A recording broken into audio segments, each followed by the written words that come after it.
Let's talk about how to write flashbacks in your screenplay.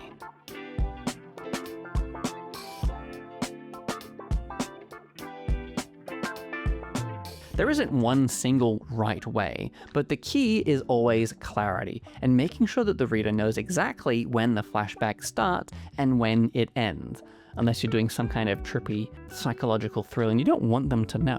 The most common method is to include the word flashback in your scene heading.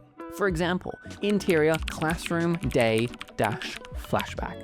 And then simply just write the scene as normal. When the flashback ends, then start a new scene heading and include the words end flashback.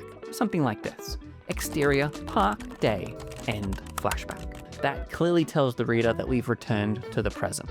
You can also introduce a flashback in the action line if it's short or part of the memory. For example, Sarah glances at the broken pocket watch. A memory surfaces, her mother's voice, faint and distant. And then write a few lines of the flashback and end with something like back to present. For longer or more complex stories, some writers use transitions like flashback to or back to present, but those are optional. Now, sometimes you might not want the audience to realize that it's a flashback right away. So maybe your story is building to a twist, or you want the moment to feel like it's happening in real time until later when the truth is revealed.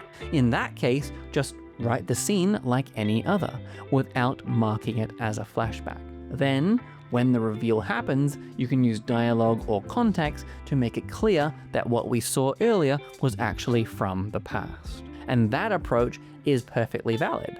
Just make sure it serves the story and doesn't confuse the reader. So whether you label it or not, the goal is always the same thing, which is clarity, intention, and control over how the audience experiences time. Thank you for watching, and I will see you in the next video.